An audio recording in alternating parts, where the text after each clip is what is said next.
Assalamualaikum warahmatullahi wabarakatuh. Perkenalkan, nama saya Ajeng Indah Rasida dengan NPM 2213025034. Nah, kali ini saya akan menjelaskan tentang variabel dan tipe data.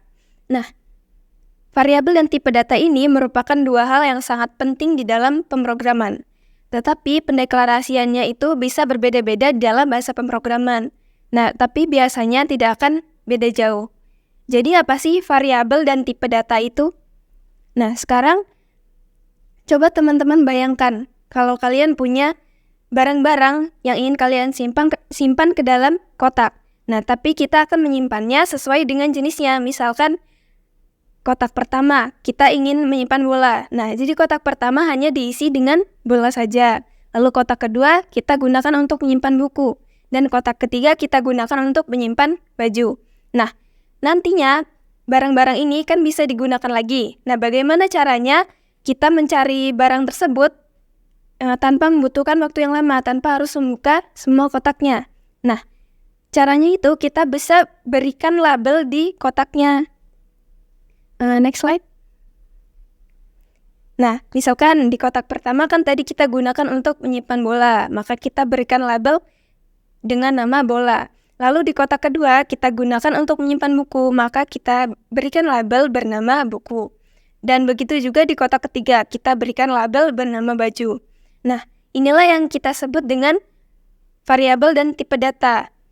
Jadi, variabel itu bisa kita analogikan sebagai kotaknya. Variabel itu adalah tempat penyimpanan di memori yang dapat kita gunakan untuk menyimpan suatu data atau nilai. Nah, sedangkan tipe datanya adalah label tadi. Jadi, tipe data itu adalah jenis dari data yang kita simpan di dalam variabel. Sedangkan isinya, bola, baju, dan buku itu adalah tipe data atau nilainya. Nah, tipe data itu ada beberapa jenis. Nah, umumnya yang paling sering digunakan itu ada integer, ada float, lalu ada string, char, dan boolean. Nah, integer itu adalah tipe data yang bisa kita gunakan untuk menyimpan bilangan bulat. Bilangannya bisa bernilai positif atau bernilai negatif. Nah, lalu sedangkan untuk tipe data float itu bisa kita gunakan untuk menyimpan nilai juga, tetapi nilainya itu bisa berbentuk desimal atau pecahan. Nah, selanjutnya untuk tipe data string itu bisa kita gunakan untuk menyimpan sebuah kata atau kalimat atau barisan karakter. Nah, sedangkan tipe data char itu mirip juga seperti tipe data string, tapi hanya bisa digunakan untuk menyimpan satu karakter. Bisa berupa huruf, tanda baca, atau karakter-karakter khusus. Nah, yang terakhir itu boolean. Boolean ini hanya bisa menampung dua nilai, yaitu true dan false. Nah, selanjutnya bagaimana cara kita mendeklarasikannya saat di dalam pemrograman? Nah, contohnya seperti ini. Di sini misalkan kita ingin mendeklarasikan nama seseorang. Nah, maka di sini karena nama itu adalah barisan karakter, maka kita gunakan tipe data string. Lalu di sini nama adalah nama variabelnya. Karena kita ingin menyimpan sebuah nama, maka variabelnya kita berikan nama. Nah, lalu paijo di sini itu adalah isinya. Untuk string itu kita menggunakan tanda petik untuk menyimpan nilainya. Nah, selanjutnya untuk char itu mirip dengan string, pakai tanda petik juga.